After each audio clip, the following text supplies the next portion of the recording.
మనం శ్రీ విష్ణు పురాణంలో ప్రథమ అంశం చదువుకుంటున్నాం అనమాట. ఈ ప్రథమ అంశంలో 9వ అధ్యాయంలో ఉన్నాం. ఈ 9వ అధ్యాయంలో కూడా ఒక 64 శ్లోకాల వరకు పూర్తి చేసుకున్నాం అన్నమాట. ఈ 9వ అధ్యాయంలో ముఖ్యంగా ఇంద్రుడు తన ఐశ్వర్యాన్ని మొత్తం కోల్పోయి, ఇంద్రుడే కాదు ముల్లోకాలు కూడా ఐశ్వర్యరహితమైపోతుందన్నమాట. అది దుర్వాస మహర్షి యొక్క శాప ఫలితంగా. అప్పుడు బ్రహ్మ దేవతలందరితో కలిసి బ్రహ్మ విష్ణుమూర్తి ఇక్కడ పోయి విష్ణుమూర్తిని ప్రార్థిస్తారనమాట. దీనికి విరుగుడు ఏమిటి, ఏమి చేయాలి అనేటువంటి విషయం గురించి వాళ్ళు అక్కడికి పోయి ఆయన్ని ప్రార్థిస్తారు. అప్పుడు వాళ్ళు చేసేటువంటి స్తోత్రములే ముఖ్యంగా ఈ 64 శ్లోకముల వరకు అన్నమాట. అంటే సుమారు ఒక 38వ శ్లోకం నుంచి 39వ శ్లోకం నుంచి ప్రారంభమవుతున్నది. నమామి సర్వం సర్వేశం అనంతమజం అవ్యయం లోకధామ ధరాధార అప్రకాశం అభేదినం అని ప్రారంభమై అది చిట్టజీవి శ్లోకము ప్రణామ ప్రవణానాథ దైత్య సైన్య పరాజితా చరణం త్వాం అనుప్రాప్త సమస్త దేవతాగణ అని చెప్పి ఈ విధంగా ఈ అశ్విని దేవతలు, వస్తువులు, ఈ సమస్త మరుద్గణాలు, సాధ్యులు, విశ్వే దేవతలు, దేవేంద్రుడు, ఈ ఈశ్వరుడు అందరూ ప్రణామపరాయణులై ఉన్నారు. సమస్త దేవతాగణాలు కూడా దైత్యసేన వల్ల ఓడిపోయి నిన్ను శరణు తెచ్చి ఉన్నారు అని విన్నవిస్తారు. ఇక్కడ దైత్యసేన వల్ల ఎలా ఓడిపోయారు వాళ్ళు? దేవతలు ఐశ్వర్యం అంతా కోల్పోయినందువలన వారందరూ కూడా చాలా బలహీనులు అయిపోయినారు అనమాట. ఇదే సమయం అదను చూసుకొని దైత్యులు వారిపైకి దండయాత్రకు వచ్చి వారిని ఓడించడం జరుగుతుందన్నమాట. ఆ విధంగా ఓడిపోయినటువంటి వారు ప్రార్థించడము, తర్వాత ఏమి జరిగినది అనేటువంటి విషయం మనం ఈరోజు 65వ శ్లోకం నుంచి ప్రారంభించాలన్నమాట. కాబట్టి వాళ్ళు ఏ విధంగా స్తుతించారు అనేది చాలా వివరంగా ఒక్కొక్క శ్లోకంలో కూడా చాలా వివరంగా చెప్పబడింది అనమాట. ఈ సుమారు 30 శ్లోకాల్లో. ఆ తర్వాత మనం ఆ విష్ణుమూర్తి ఏమైనా వీళ్ళకి దర్శనం ఇచ్చారా లేదా అనేటువంటి విషయాలు ఈరోజు మనం 65వ శ్లోకం నుంచి చదువుకుందాం. ఏవం సంస్తూయమానస్తు భగవాన్ శంఖ చక్ర దృక్ భగవాన్ శంఖ చక్ర దృక్ జగామ దర్శనం తేషాం మైత్రేయ పరమేశ్వర. అప్పుడు మైత్రేయుడు చెప్తున్నాడు అనమాట.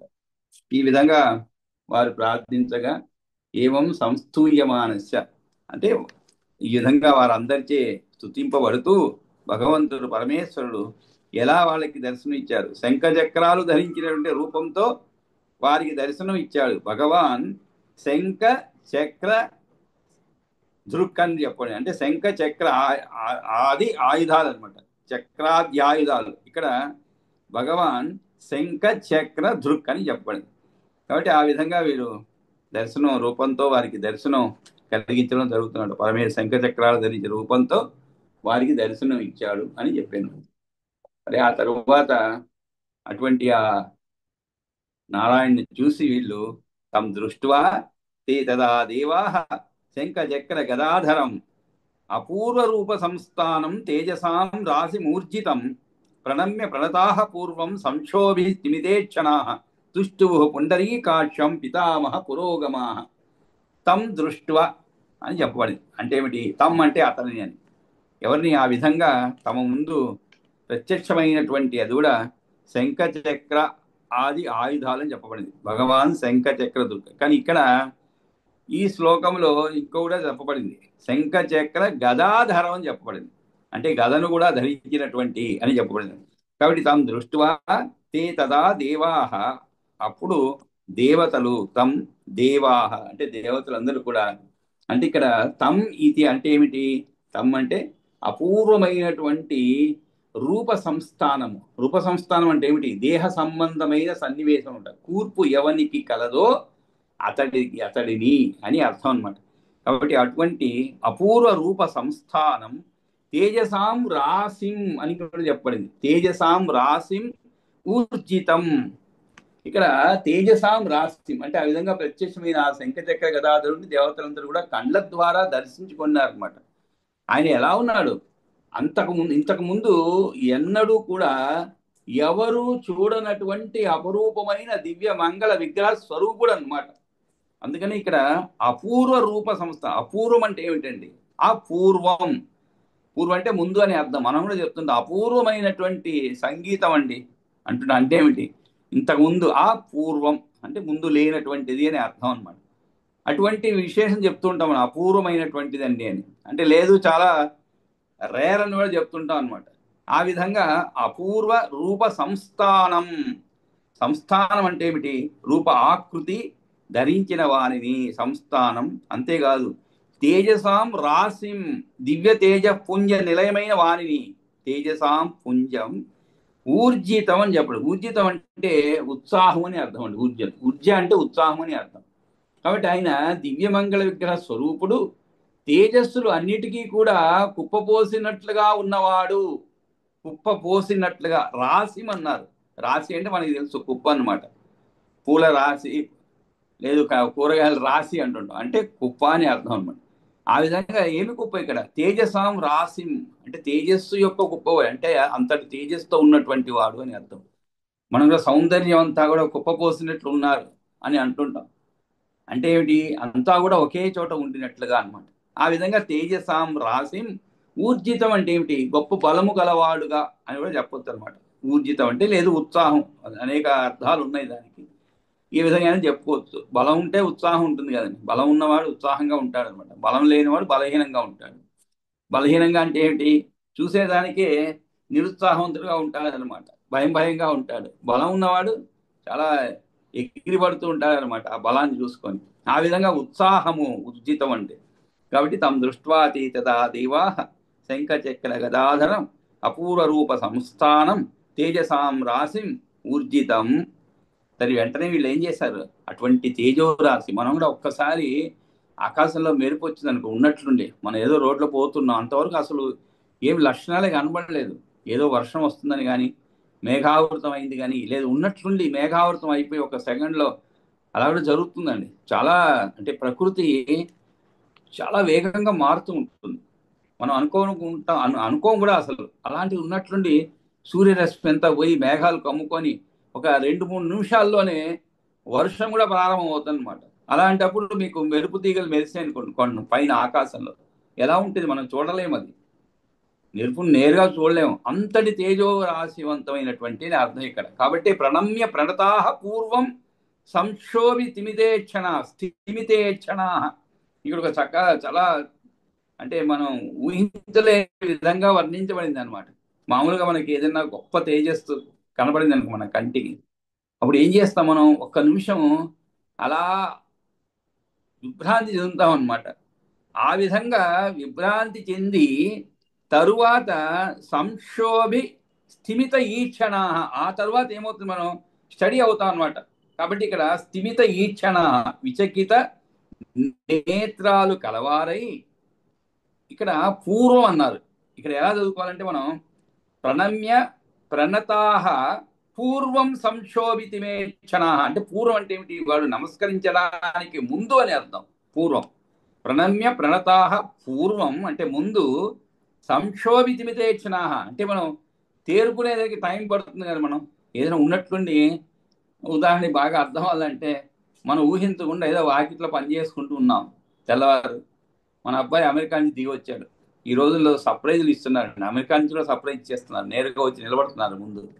ఇంతకుముందు ఏదో పక్క ఊరు నుంచి లేదు పక్కింట్లో నుంచి వచ్చి సర్ప్రైజ్ ఇచ్చేవాళ్ళు. ఇప్పుడు పిల్లలు అమెరికా నుంచి లండన్ నుంచి కూడా సర్ప్రైజ్ ఇస్తున్నారు. అలా నిలబడ్డాడు అనుకోండి వచ్చి, మీకు ఎలా ఉంటుంది చెప్పండి? అటువంటి ఆశ కొంతసేపు మీకేం అర్థం అవ్వదనమాట. ఆ తరువాత తేరుకుంటారనమాట. అదే ఇక్కడ చెప్పబడింది. పూర్వం ప్రణమ్య ప్రణతాహ నమస్కరించారు. అంతకు ముందు పూర్వం ఎలా ఉండింది? సంక్షోభి తిమిత ఈక్షణ. కాబట్టి ముందుగా చాలా అలజడికి గురయ్యారనమాట. కళ్ళు అలా అయిపోయి స్థిమితపడింది అనమాట. అటువంటి అంటే మనసు స్థిమితపడితే కళ్ళు కూడా, ఒళ్ళు అన్ని స్థిమితపడతాయి కదండి. ఆ విధంగా స్థిమితపడినటువంటి కళ్ళు కలవారై ప్రణమ్య ప్రణతాహ. అలా చదువుకోవాలన్నమాట. అంటే ముందే చెప్పుండొచ్చు సంక్షోభి తిమితేక్షణ ప్రణమ్య ప్రణతాహ అని చెప్పొచ్చు. అంటే ఏది ముందు జరిగిందో అది ముందు చెప్పొచ్చు. కానీ అలా చెప్పకుండా తర్వాత జరిగింది చెప్పి దానికి ముందు ఏం జరిగినది అనేది చెప్పానమాట. అలా కొంచెం ఆర్డర్ మార్చిన వాళ్ళు. సంక్షోభితిమితే క్షణా ఏం చేశారు? తుష్టువు పుండరీకాక్షం, పుండరీక అక్షం అంటే తామర పూల వంటి నేత్రాలు కలిగినటువంటి, నేత్రాలు కల ఆ భగవంతుని తుష్టువు అంటే ఇలా స్తుతించారనమాట. కాబట్టి అప్పుడు దేవతలు ఆ శంఖ చక్ర గదాధారిని, పూర్వంలో తాము చూడనట్టి రూపాకృతి ధరించిన వాణిని, దివ్యతేజ పుణ్య నిలయమైన వాణిని చూచి ఆ పితామహాది దేవతలందరూ కూడా విచకిత నేత్రాలు కలవారై వంగి నమస్కరించారు. అది కూడా మామూలుగా కాదండి. పితామహ పురోగమాహ తుష్టువు ప్రణమ్య ప్రణతాహ. ప్రణతాహ అంటే ఏమిటి? చాలా వంగి అని. ఇంతకుముందు చాలా సందర్భాలు చెప్పుకున్నాను. నమస్కారం అనేది చాలా రకాలుగా ఉంటుంది. అంటే మీకు ఎదుటి వ్యక్తి పైన ఉన్నటువంటి గౌరవాన్ని సూచిస్తాయి అన్నమాట. మనం ఏ విధంగా నమస్కారం చేస్తున్నాం అనేది. హాయ్ అంటుంటాం. ఈ మధ్యకాలంలో పెద్దవాళ్ళు చిన్నవాళ్ళు అందరినీ హాయే. వాళ్ళ వయసులో తేడా ఉన్నా, విఘ్నతలో తేడా ఉన్నా అన్నిటికీ హాయే అన్నమాట. అది ఒక విధమైన నమస్కారం చేయడం, కొత్తగా నేర్చుకున్నామంట. అంటే విష్ చేయడం అంటే నమస్కారం కాదు, విష్ చేయడం అంటే హాయ్ అంట. అలా కాకుండా రెండు చేతులు దగ్గరికి తెచ్చి నమస్కారం చేయడం, లేదు వంగి నమస్కారం చేయడం, సాష్టాంగ నమస్కారం చేయడం, అంటే ఇవన్నీ కూడా స్టేజెస్ అన్నమాట. వాళ్ళపైన మనకు ఉండేటువంటి గౌరవం. అందులో కొంతమంది చూడంగానే ఇలాంటి నమస్కారం చేయాలనిపిస్తుంది అనమాట. అంటే సాష్టాంగ నమస్కారం చేయాలనిపిస్తుంది కొంతమందిని. కొంతమంది చూడంగానే పర్వాలేదు ఏదో ఒక నమస్కారం ఇలా ఉంటాయి అనమాట.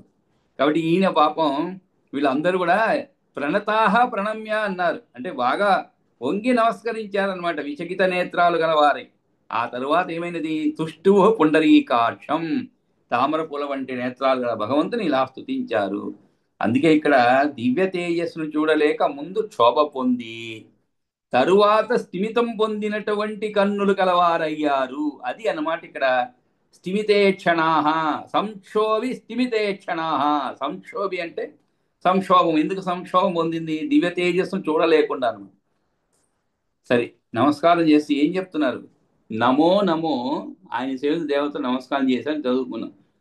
ఎందుకంటే భగవంతుని దర్శనంతోనే తమలో సంక్షోభం అణిగిపోగా ఆందోళన లేనటువంటి, లేని ప్రశాంతమైన చూపులు గలవారై పితామహుడు మొదలుకొని ఉన్న దేవతలు. అందుకే ఇక్కడ పితామహ పురోగమాహ, పితామహ పురోగమాహ అంటే పితామహుడు మొదలుకొని ఉన్న దేవతలు, ఋషులు అందరూ కూడా పుండరీకాక్షుని స్తోత్రం చేసినారు. పురోగమ అంటే చాలా సందర్భాల్లో వచ్చింది, ముందు పోయేటువంటి వారు. ఎవరు ముందు? పితామహ పురోగమాహ. ఇక్కడ పురోగమః కాదు, పురోగమాహ అని చెప్పబడింది. అంటే ప్లూరల్, బహువచనం. అంటే దేవతలను ఉద్దేశించి చెప్పబడింది అనమాట. ఎటువంటి దేవతలు? గమాహ. పితామహ అంటే బ్రహ్మ. కాబట్టి పితామహుడు మొదలుకొని ఉన్న దేవతలు, ఋషులు అందరూ కూడా పుండరీకాక్షుని స్తోత్రం చేశారన్నమాట. ఆ తరువాత నమో నమో ఏమని నమస్కారం చేశారు, ఏమని ఆయన్ని స్తుతించారు? దేవతలు పలికారు ఎలాగా? నమో నమో అవిశేషత్వం త్వం బ్రహ్మ త్వం పినాకదృక్ ఇంద్ర త్వం అగ్ని పవనో వరుణ సవిత యమ. అన్నీ నువ్వే అని చెప్తున్నారు. అంతేకాదు వసవో మరుత సాధ్య విశ్వే దేవగణా భవాన్ యో అయం తవ ఆగతో దేవ సమీపం దేవతాగణ. కాబట్టి నమోనమని చెప్పి అవిశేషుడు అనగా శుద్ధుడు పరమాత్మ నీవే, బ్రహ్మాదుల రూపంలో ఉన్నవాడు నీవే, కూడా నీవే అని చెప్తున్నాడు. ఓ దేవా, నీకు నమస్కారములు, నమస్కారములు. నమో నమో అవిశేష అంటే నీవు ఏ విశేషము లేని శుద్ధుడవు, బ్రహ్మవు నీవే. త్వం బ్రహ్మ, త్వం బ్రహ్మ అంటే బ్రహ్మ నీవే. త్వం పినాక దృక్ అంటే అన్నీ కూడా నీవే అని చెప్పడం అనమాట. నీవే వివిధ రూపాల్లో మాకు సాక్షాత్ అంటే మాకు ప్రత్యక్షం అవుతూ ఉంటావు అనమాట.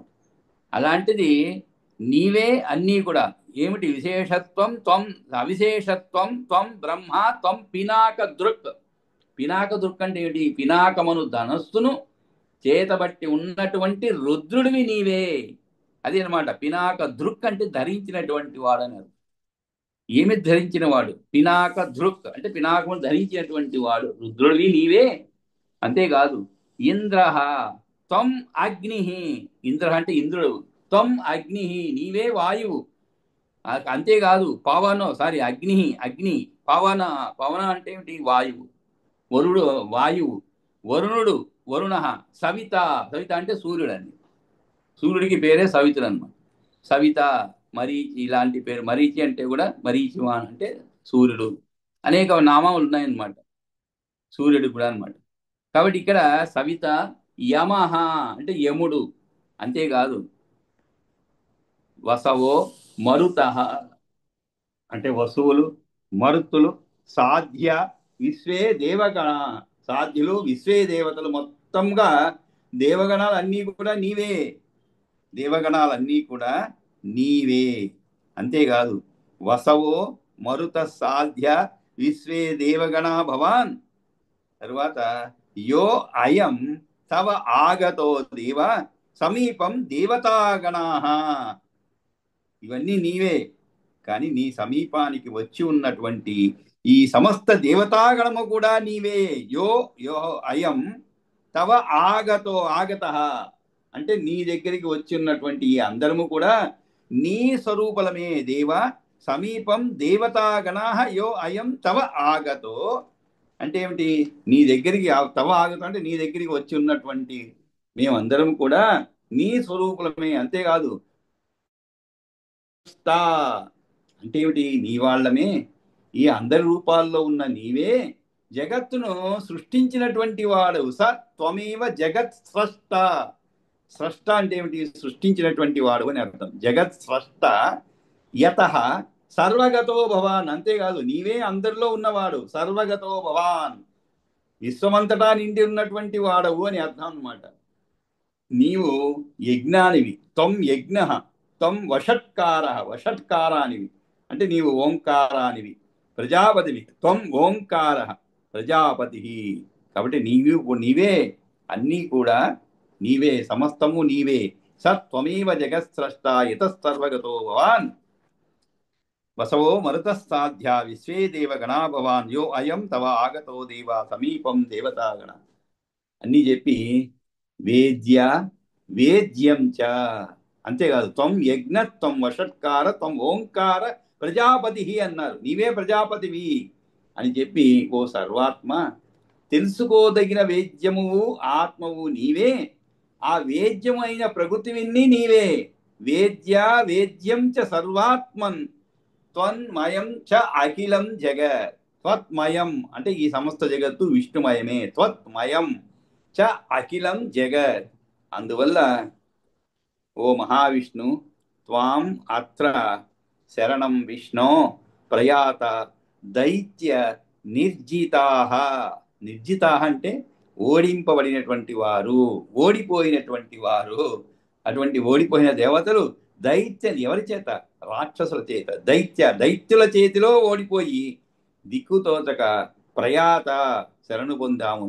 శరణం విష్ణు ప్రయాత కాబట్టి నీ శరణు పొందాము. త్వాం అత్ర శరణం కాబట్టి నీవే మాకు దిక్కు.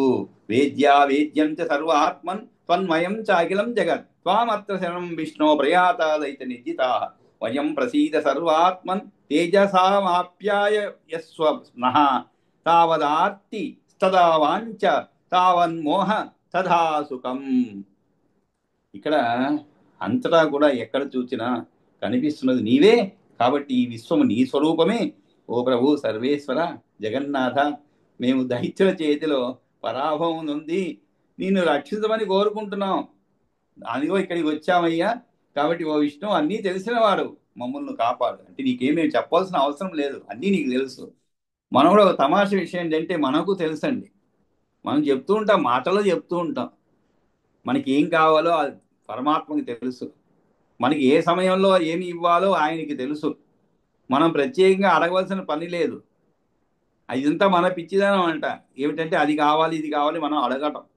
కానీ ఆయనకి తెలుసు ఏ సమయంలో ఏది ఎక్కడ ఏ సందర్భంలో ఏ పరిమాణంలో ఇవ్వాలి అనేటువంటిది అంతా తెలుసని మనం చెప్పుకుంటాం. కానీ మళ్ళీ ఒక గుడికి పోయామనుకోండి, ఉదాహరణకి గుడికి పోగానే మన చేతులు రెండు దగ్గరికి వస్తాయి. కానీ మనస్సు అటువంటి కోరికలు కామంటూ లేకుండా ఉండదు. అక్కడ పోయి కూడా ఏదో ఒకటి కోరుకుంటాం మనకి తెలియకుండానే. మన కుటుంబ సంక్షేమము, మన కుటుంబ సంక్షేమమే కదా మనకి కావాల్సింది. మన పిల్లల చదువు, లేదు భర్తకి మంచి ఉద్యోగ పదోన్నతో, ఏదో ఒకటి మనకి తెలియకుండా, అంటే అవి ఏమిటంటే ఈ కుటుంబంతో ఉన్నటువంటి ఆ బంధాలు అలాంటివి అన్నమాట. కాబట్టి ఇవి ఖచ్చితంగా అక్కడ పోయినప్పుడు మనకి తెలుసు వారికి ఏది అర్హత ఉన్నదో అది ఇస్తాడు ఖచ్చితంగా. అర్హత లేనిది ఏది కూడా మనం పొందలేము. ఆ యోగం అంటూ ఉండాలి. ఇవన్నీ మనం మాట్లాడుకుంటాం. కానీ అక్కడ పోయినప్పుడు ఒక ఆశ అనమాట. అడగకపోతే ఎట్లా, ఒకవేళ అడగపోతే ఇస్తారా ఇవ్వరు, అడగందే అమ్మాయినా పెట్టదని సామెత. అలాగే మనం కూడా పద్మావతి అమ్మగారి దగ్గరికి పోయినప్పుడు అడగాలి. అడగకపోతే ఆమెకి ఎలా తెలుసు అనుకుంటాం, కానీ అన్నీ తెలిసినటువంటి వాడే అనమాట. కాబట్టి వేద్యా వేద్యంచ సర్వాత్మం తన్మయం, ఇవి ఒక పరాకాష్ట అంటారు. భక్తికి పరాకాష్ట అదే అనమాట. అంటే నాకు అన్ని కూడా ఆయన చూసుకుంటాడు. పూర్తిగా శరణ పొందడం అనమాట, శరణాగతి అన్నమాట. ఇక నాకేం అవసరం లేదు, ఆయనే చూసుకుంటాడు. ఈరోజు భోజనానికి దొరకలేదు అనుకోండి, ఆయనే అంతా కూడా కారణం. రేపు మంచి భోజనం ఇస్తారు. ఈరోజు వంట ఇంట్లో చెడిపోయింది అనుకోండి, పూర్తిగా ఏం కోపకూడదు, కోపించుకోకూడదు ఇంట్లో కూడా. ఏదో ఆయనే చేయించాడు ఈరోజు, ఏదో పరీక్ష పెట్టాడు నాకు అనుకోవాలన్నమాట. ఒక భార్య గయ్యాలిది అయిపోయింది అనుకోండి, బాగా గయ్యాలి, రోజు సతాయిస్తుంది, అది కూడా మంచిగానండి. ఎందుకంటే అలాంటి వాళ్ళే గయ్యాలిలాగా, అంటే అలా పీడించబడ్డ వాళ్ళే దైవానికి దగ్గర అవుతూ ఉంటారు అనమాట. మనసు చిరాకైపోయినప్పుడంతా ఏదో ఒకటి చదువుతూ ఉంటారు, కాస్త మనసు ప్రశాంతం. కాబట్టి వాళ్ళంటే మీరు కృతజ్ఞతాపూర్వకంగా చూడాలి. ఎందుకంటే వాళ్ళే మనకి కారణం అనమాట. ఈ విధంగా మన ఆ దేవుడి దైవం గురించి ఆలోచించేటువంటి ఒక ప్రేరణ వాళ్ళే అనమాట. లేదు చాలా అనుకూలది భార్య దొరికింది అనుకోండి, అది కూడా ఒక ప్రేరణే. అంటే కలిసి చేసుకోవచ్చు అన్ని కూడా. ఆమె వ్రతాలు చేస్తూ ఉంటే నువ్వు నువ్వు స్తోత్రాలు చేసుకుంటూ ఉంటే చక్కగా జీవితం గడిచిపోతుంది. కాబట్టి ఏ విధంగానైనా మంచిదే అన్నమాట. అటువంటి ఒక భావన రావాలంటే అది కొంచెం పరాకాష్ఠకు పోవాలన్నమాట. అవన్నీ అంత సులభం కాదు, చెప్పుకున్నంత సులభం కాదు. ఒకరోజు ఇంట్లో కాస్త వంటలో ఉప్పు తగ్గినా ఉప్పు ఎక్కినా కూడా మనం నిగరశక్తి ఉండదు. అక్కడే ప్రాక్టీస్ చేయాలన్నమాట. అక్కడి నుంచే ప్రారంభం అవ్వాలి. అప్పుడు నెమ్మది నెమ్మదిగా అన్ని ఒక పరాకాష్ట ఏది కూడా పట్టించుకోవడం అంటే వేరండి. అది వేరు, ఇది వేరండి. పట్టించుకోండి కుటుంబాన్ని వదిలేసి అడవుల్లోకి వెళ్ళిపోవాలని లేదు, కాశీ గారు అలా కాదు. ఉన్నట్లే ఉండి, కుటుంబంతోనే ఉండి, వారికి ఆనందం కలిగించేలాగా ఉండి అనుభవించాలన్నమాట. ఎందుకంటే చేసుకున్నాం కాబట్టి అనుభవించాలి కదండి. కాబట్టి అలా ఉండాలన్నమాట. అంతేగాని భయపడి పరిగెత్తడం కాదు. సరే, ఇవంతా త్వామత్ర శరణం విష్ణు ప్రయాత దైత్య నిర్జితాహ. ఈ విధంగా దిక్కుతోచకుండా నీ శరణు పొందాం. తరువాత వయం ప్రసీద సర్వాత్మ తేజసా ఆప్యాయస్వ నః. ఇక్కడ ఒక పదం ఉపయోగించారండి. ఎందుకు చెప్తున్నాడు ప్రత్యేకంగా అప్యాయస్వ నః అంటే సంవర్ధయ అంటే ఏమిటి, వృద్ధి పొందించు అని అర్థం అండి. తేజస అప్యాయస్యవ, సారీ అప్యాయస్వ. కానీ ఈ రూపంలో ఇక్కడ కూడా మనకి అమరకోశంలో చూశాను, ఈ రూపంలో దీనికి అర్థం దొరకలేదు. కానీ వ్యాఖ్యానాల్లో అర్థం వృద్ధి పొందించు అనేటువంటి అర్థం. నహ అంటే మమ్ములను. కాబట్టి సర్వాత్మ మమ్మల్ని అనుగ్రహించు. ప్రసీద సర్వాత్మ తేజ సా అప్యాయస్వ నహ. కాబట్టి నీ తేజస్సుతో మమ్మల్ని వృద్ధి పొందించు అని చెప్పి, ఇవన్నీ కూడా ఒక జీవులలో ఆర్తి కానీ, వాంఛ కానీ, మోహం కానీ, సుఖం కానీ, సమస్త పాపాలను నాశనం చేసేటువంటి నిన్ను శరణు పొందే వరకే ఉంటాయి అంటుంది. అంటే ఏమిటి? ఆ పరమాత్మను మనం శరణు పొందినప్పుడు ఇవేవి కూడా మనల్ని బాధించవు. ఇవేవి కూడా బాధించవు అన్నమాట. మనం శరణు పొందటం వేరండి, మనం మనం చేసుకునేది ఇది వేరు. ఇది ఏదో ఒక రోజులో కొంతసేపు సమయాన్ని ఆ దైవ స్మరణలో గడుపుతున్నాం. ఎందుకంటే ఆ రోజంతా కూడా ఏదో కాస్త ప్రశాంతంగా గడపాలని చెప్పి. కానీ ఇది ఒక ఉత్కృష్ట స్థితికి పోవాలన్నమాట. అంటే ఉచ్చ స్థితికి పోవాలి. అలా పోయినప్పుడు ఒక ఆర్తి కానీ, వాంఛ కానీ, మోహం కానీ, సుఖం కానీ అనేటువంటిది ఉండవన్నమాట. అటువంటి ప్రసన్నాత్మ ప్రపన్నులమైన మాపై నీవు అనుగ్రహం చూపించు అంటారు. కాబట్టి తావత్ ఆర్తి, తావత్ అంటే ఏమిటి, అంతవరకు అని అర్థం. తావత్, యావత్ అంటే ఎంతవరకు, తావత్ అంటే అంతవరకు. అంటే ఏమిటి, తావత్ ఆర్తి తథా వాంఛ తావత్ తావత్ మోహ తథా సుఖం. అంటే ఏమిటి, ఇక్కడ ఇవన్నీ కూడా ఎంతవరకు ఉంటాయి, ఇవన్నీ కూడా అంటే నిన్ను శరణు వేడనంత వరకే. నీ దగ్గరికి శరణాగతులై వచ్చినప్పుడు ఇవన్నీ కూడా లెక్కలోకి రాదు. ఇవన్నీ కూడా ఏమిటి? సమస్త పాపాలను నాశనం చేసే నిన్ను శరణు పొందే వరకే ఉంటాయి. తావత్ మోహ తథా సుఖం. ఎంతవరకు? యావత్ న యాతి శరణం త్వాం, యావత్ న ఆయాతి శరణం త్వాం. యావత్ అంటే ఏమిటి? ఎంతవరకైతే. అంటే ఎంతవరకైతే నిన్ను శరణ వేడము అంతవరకు మాత్రమే, ఆ సమయం వరకు మాత్రమే ఇవన్నీ కూడా ఉంటాయి. ఒకసారి నిన్ను శరణు వేడిన తరువాత ఇవన్నీ పోతాయి. అది కూడా నువ్వు ఎటువంటి వాడవు? అశేష స్వాం అశేష అఘనాశనం. అఘ అంటే పాపం అండి. అనఘ అంటుంటారు. లక్ష్మీదేవికి పేరు, మరొక పేరు అనఘ అంటే పాపరహితురాలు అని, ఎటువంటి పాపము లేనటువంటి వారని. కాబట్టి ఇక్కడ అఘ అంటే పాపము. ఎటువంటి పాపాలు? అశేషాం అఘనాశనం. అశేషాం అఘనాశనం అంటే సమస్త పాపాలను కూడా నాశనం చేసేటువంటి ఏమిటి? నిన్ను శరణు పొందే వరకే ఉంటాయి. యావత్ నా యావత్ నా యాతి శరణం త్వాం అశేషాం అఘనాశనం త్వం ప్రసాదం ప్రసన్నాత్మన్. కాబట్టి మమ్మల్ని త్వం ప్రసాదం ప్రసన్నాత్మన్ ప్రపన్నానాం కురుష్వ నః. నః అంటే మమ్మల్ని అంటే ప్రసన్నాత్మ, ప్రపన్నులమైన మాపై నీవు అనుగ్రహం చూపించు. ప్రపన్నానాం కురుష్వ నః ప్రసన్నాత్మన్ త్వం ప్రసాదం అంటే నీ అనుగ్రహం మా పైన కురిపించు. తేజసాం నాథ సర్వేషాం స్వశక్త్యా ఆప్యాయనం కురు. పైన మొదటి పాదంలో అంటే 72వ శ్లోకంలో తేజసాం ఆప్యాయస్వ నః అని ఉంది. అంటే సంవర్ధయ అంటే వృద్ధి పొందించు అని అర్థం అనమాట. ఇక్కడ కూడా స్వశక్త్యా అప్యాయనం కురు. స్వశక్త్యా అంటే ఏమిటి? నీ స్వీయ శక్తితో ఓ తేజోనిధి, తేజసాం నాథ అన్నారు. తేజసాం నాథ అంటే తేజోశక్తి. అంటే ఇక్కడ నీదైన శక్తితో అని ఏ పదమైతే ఉపయోగించబడిందో అక్కడ ఒక ప్రత్యేకమైన అర్థం చెప్పబడింది. విష్ణుమూర్తికి శక్తి ఏమిటండి? లక్ష్మి. అంటే మనం పరోక్షంగా చెప్తున్నాం ఏమిటి? నీదైన శక్తితో అంటే లక్ష్మితో మమ్మల్ని అందరినీ వృద్ధి పొందించు అని నేరుగా చెప్పకుండా అన్నమాట.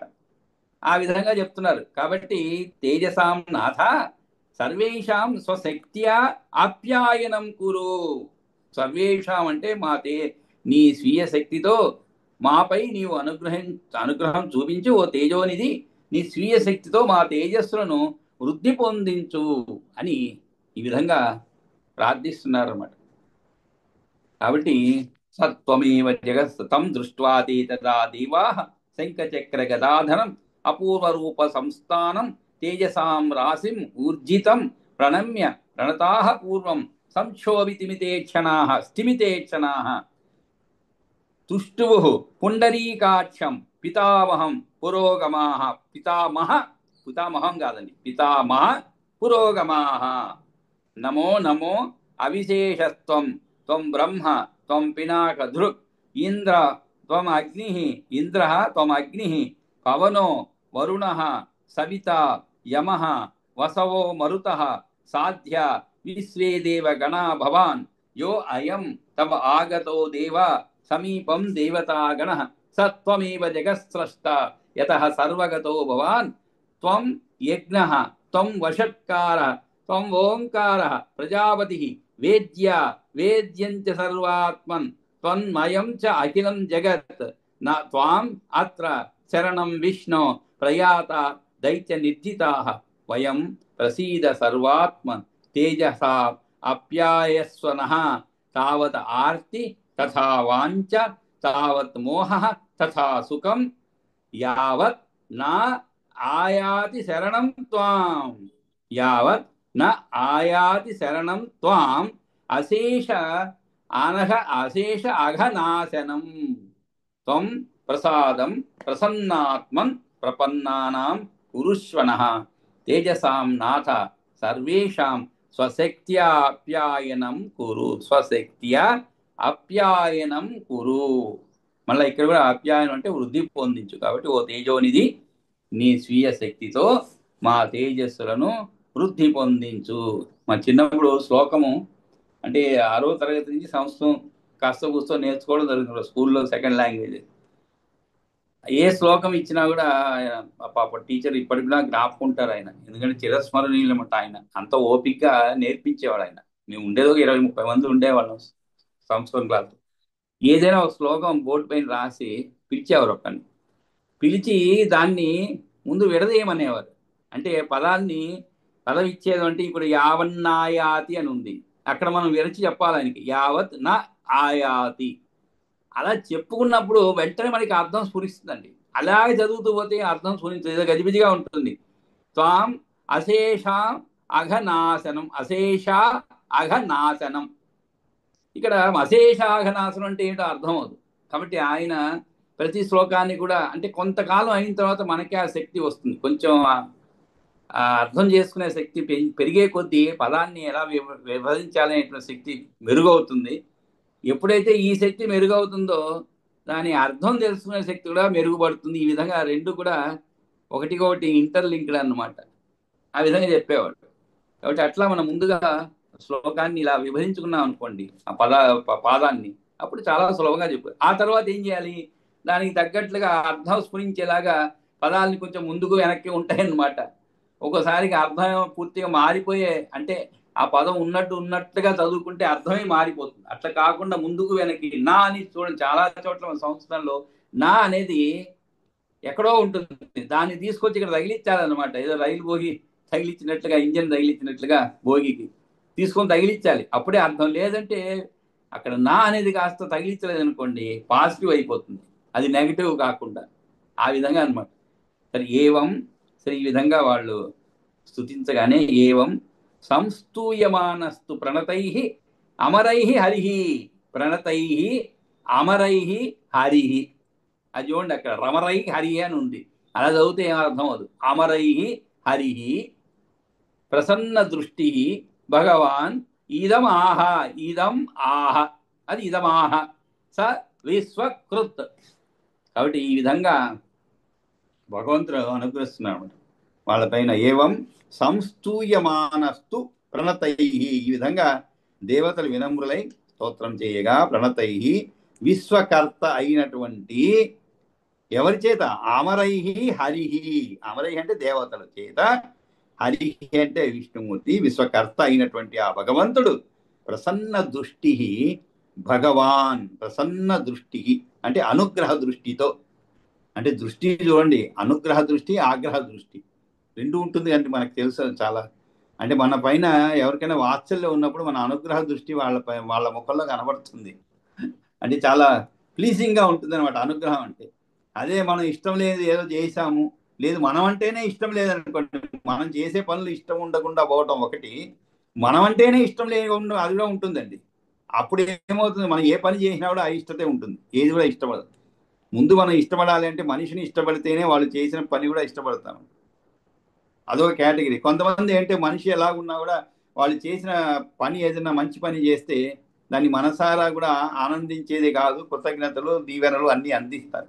కానీ కొంతమంది ఉంటారు మనుషుల్ని ద్వేషిస్తారు అనమాట, అది చాలా తప్పు. మనుషుల్ని ద్వేషించకూడదు, వాళ్ళు చేసిన పని ఏదైనా తప్పు ఉంటే ద్వేషించాలి. ద్వేషం కూడా కాదు, వాళ్ళని సరిచేసేందుకు, అది కూడా మన వరకు మనకి ఏదైనా దానివల్ల ఏదైనా విపరీతమైనటువంటి ఏదైనా కలిగినప్పుడు మనం సరిదిద్దాలి, అంతే ద్వేషించకూడదు. కానీ కొంతమంది ఉంటారు బాబు, దురదృష్టం కొంతమంది, అందరూ కూడా ద్వేషించబడేటువంటి వారు కూడా కొందరు ఉంటారండి. ఎవరికి కూడా వారు పాపం not in the good books అంటుంటాం మనం ఇంగ్లీష్లో, అంటే మంచి పుస్తకాల్లో ఉండరు అని అర్థం అన్నట్టు గుడ్ బుక్స్ అని. అలాగే ఇక్కడ ఏవం సంస్తూయమానస్తు ప్రణతై అమరై హరి, ఎందుకంటే అనుగ్రహ దృష్టితో అనేది చెప్తున్నామట. కాబట్టి ఈ విధంగా అనుగ్రహించేటువంటి దృష్టితో చూశాడు ఆయన, అంటే శభాష్ అని, చాలా సంతోషమని ఆ చూపులోనే కనబడుతున్నాం, అందుకే అనుగ్రహ దృష్టి అని చెప్పబడింది. ప్రసన్న దృష్టి భగవాన్ ఇదమాహ స విశ్వకృత్. విశ్వకృత్ అంటే ఏమిటి, విశ్వకృత్ అంటే చేసినవాడు అని అర్థం. విశ్వకృత్ అంటే విశ్వమును సృష్టించినవాడు, విశ్వకర్త అయినటువంటి ఆ భగవంతుడు అనుగ్రహ దృష్టితో ఇలా అన్నాడు అనమాట. ఇక్కడ భగవాన్ ఇదం ఆహ అని చెప్పబడింది. అంటే ఏవం సంస్తూయమానస్తు ప్రణతై అమరై హరి ప్రసన్న దృష్టి భగవాన్ ఇదమాహ స విశ్వకృతి. ఇక్కడ భగవాన్ ఇదమాహ అని